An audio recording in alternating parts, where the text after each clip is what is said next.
Let's get started with our first news.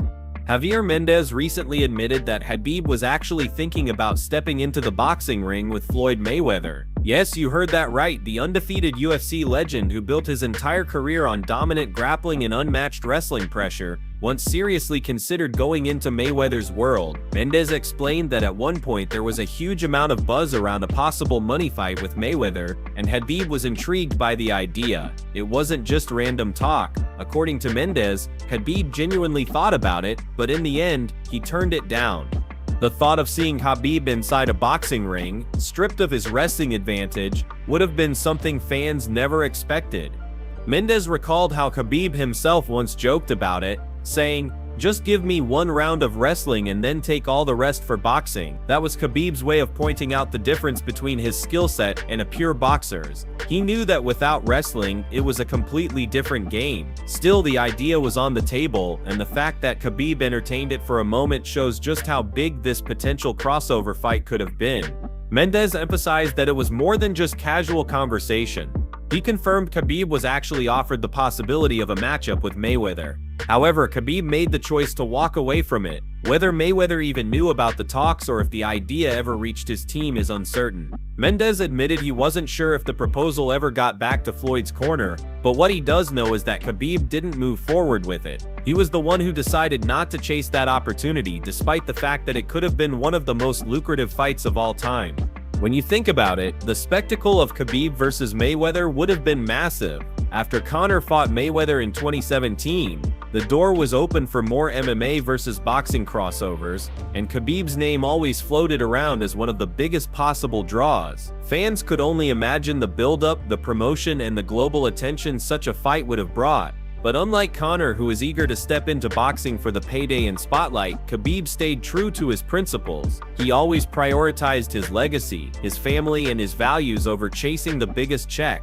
That decision to turn down Mayweather speaks volumes about who Khabib is. Even though it was tempting, even though the money was enormous, and even though the world would have tuned in, he didn't need it. He had already proven everything he needed to in the octagon. He retired undefeated, walked away on top, and never looked back. Mendez's revelation simply adds another layer to the legacy of Khabib. The fight that could have been one of the most talked about events in combat sports history was right there on the table, but Khabib said no. And that decision will forever be a reminder of just how different he really was from everyone else in the fight game. Before moving to the next news, we have one quick request for you. We're constantly working on improving our content to earn your love and support. That's why we'd truly appreciate it if you could take just a moment to leave a like on this video, subscribe to the channel, and hit the bell icon so you never miss an update. Move on to another news. Jon Jones may be feeling serious regret after turning down a massive $30 million offer from the UFC. Earlier this year, Helwani reported through his sources that Jones was offered a huge payday to face Tom Aspinall, but shockingly, he declined. At the time, Jones had been going back and forth about whether or not he even wanted to take the fight.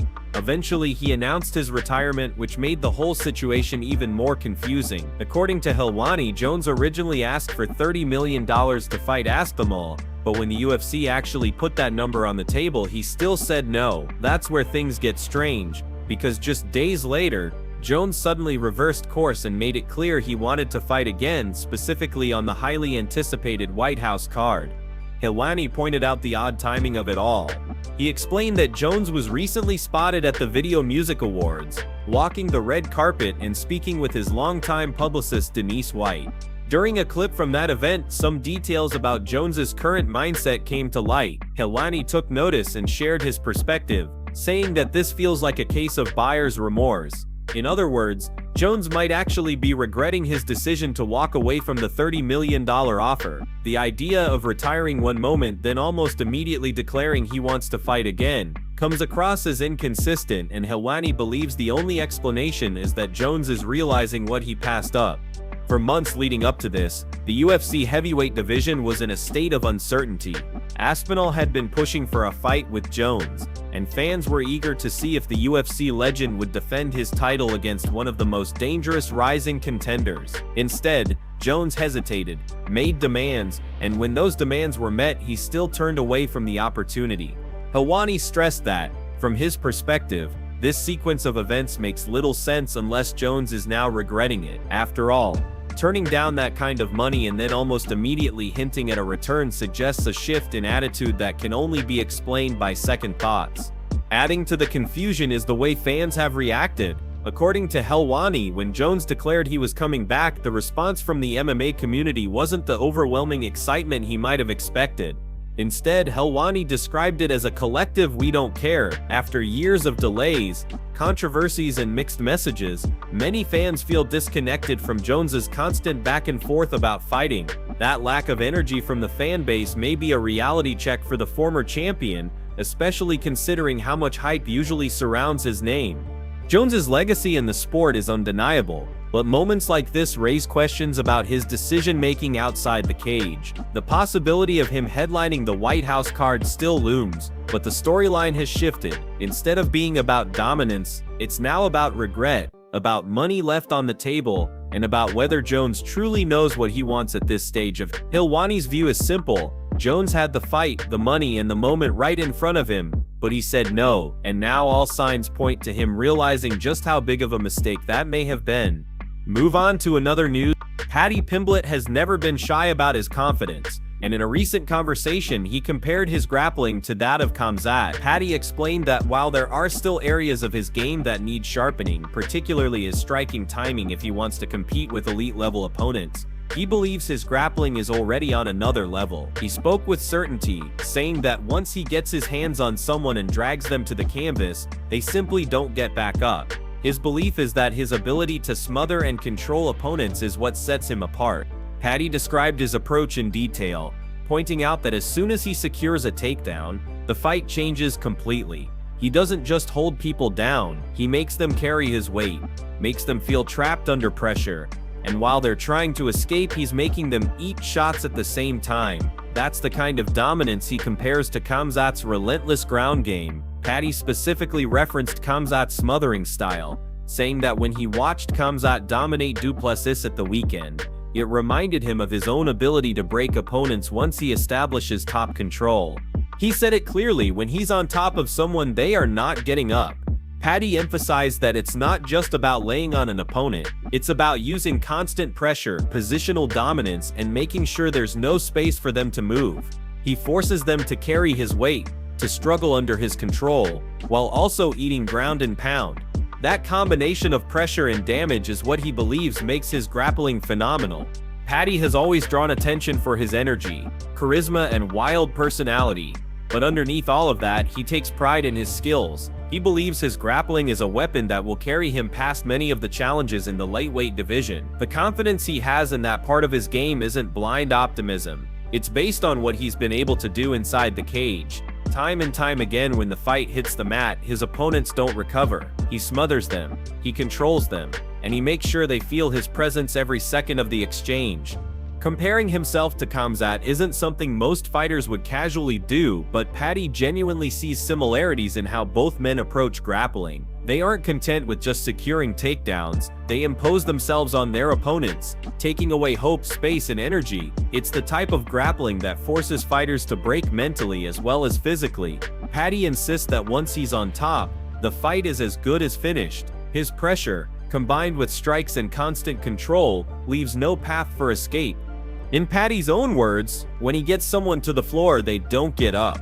He makes sure of it. That level of confidence, that belief in his grappling ability, is what fuels his comparison to Khamzat. For Paddy, it's not just about being good on the ground, it's about being dominant, being smothering, and leaving opponents with absolutely no chance of recovery once the fight goes there. Move on to another news.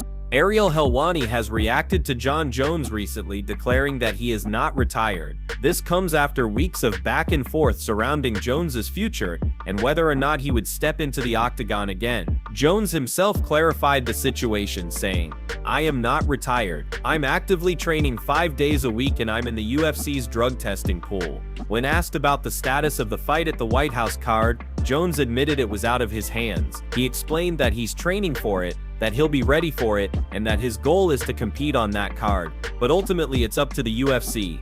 Helwani then pointed to a clip of Jones from the red carpet at the Video Music Awards. Jones was seen speaking with his longtime publicist Denise White, who has been by his side for years. Helwani noted how unusual it was that Jones seemed to be treating the red carpet conversation as if it were a media interview. He found the situation strange, not knowing if Jones was avoiding the media or if the media wasn't interested in talking to him. Still, the key takeaway from that moment was that Jones is indeed saying he is not done, and that he still wants to fight on the White House card. But Helwani's perspective is clear. In his opinion, this looks like a case of regret. He believes Jones is experiencing buyer's remorse after turning down the $30 million the UFC offered him to fight Tom Aspinall. According to Helwani, there's no other explanation for why Jones would announce retirement and then just 3 days later declare he still wants to fight. Helwani went as far as to call it insanity, saying it makes no sense unless Jones is realizing the magnitude of the opportunity he walked away from. For Helwani, this isn't about the hat and glasses Jones wore on the red carpet or about the strange nature of the interview itself. It's about the mixed signals coming from Jones and the clear possibility that he regrets his decision. Helwani emphasized that Jones had the fight, the payday, and the chance to cement his heavyweight legacy right in front of him, but he chose to say no. Now, with Jones making it clear he still wants to fight, Helwani sees it as a sign that the regret is real and that the $30 million missed opportunity is weighing heavily on the former champion. Move on to another news. Former martial arts superstar and one of Ireland's most recognizable global figures, Conor has just announced a surprising new business partnership as he continues to plan his long-awaited comeback. On Tuesday, Conor revealed that he has teamed up with Donald Trump Jr., creating a link between two powerful names in both business and entertainment. The announcement came through a post on X where Conor wrote, "Amazing news. Welcome aboard my friend and now business partner Donald Trump Jr. to our highly skilled team at MMA Inc. With a business powerhouse like Don Jr. joining our team, we are set to amplify our message and accelerate our commercialism like never before. The Trumps and McGregors, a truly iconic team. Ireland and America's deeply rooted relations will be stronger than ever under my tenure, Ireland."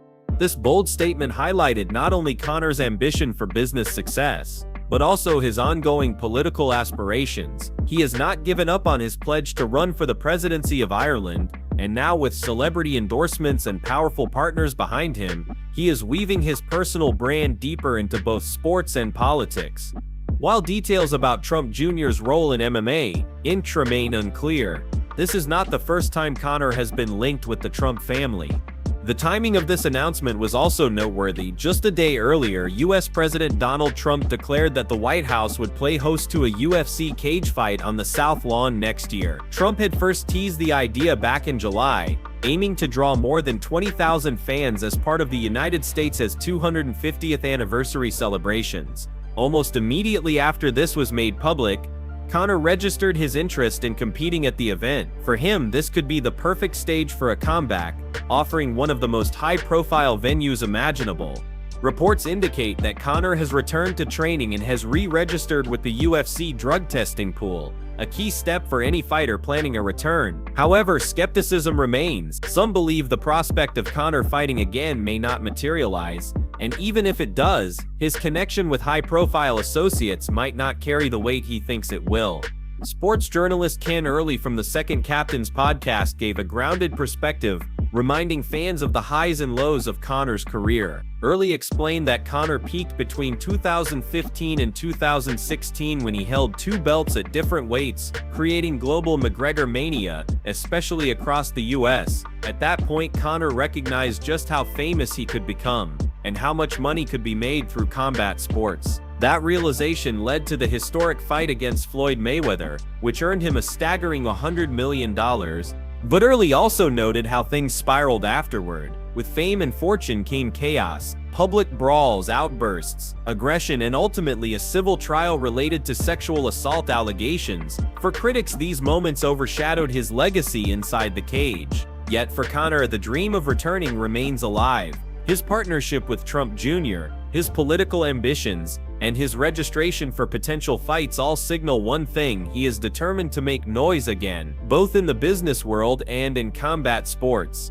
Move on to another news. Joe Rogan recently shared his thoughts on one of the most debated fights in UFC history, the matchup between Khabib Nurmagomedov and Gleison Tibau back in 2000. At the time, Khabib was just beginning to make his name inside the octagon, and although he walked away with a unanimous decision victory, Rogan believes that fight deserves a giant asterisk next to it. According to him, Tibau was the one man who had a legitimate case to hand Khabib his first loss. Rogan explained that when you look at Khabib's record, the numbers are undeniable. An undefeated career, 30 wins, 0 losses, but he insists that there's a moment in that perfect run that stands out. In his words, if you look at the record, Khabib has an undefeated record, but there's an asterisk. That asterisk is Gleison Tibau. Rogan emphasized that Tibau not only survived against Khabib, he actually controlled parts of the fight, making it look like Khabib was the one struggling to find openings. Fans who watched live can recall how shocking it was to see Khabib unable to dominate. Tibau stuffed every takedown, stayed composed, and fought with patience. Many felt that his defense and counter-striking edged out the Russian prospect. Rogan himself said, "That was a very close fight that I thought Khabib lost, but it was early in his career." For someone like Rogan, who has called countless fights, the Tibau bout remains one of those moments where the official decision didn't quite reflect what happened inside the cage.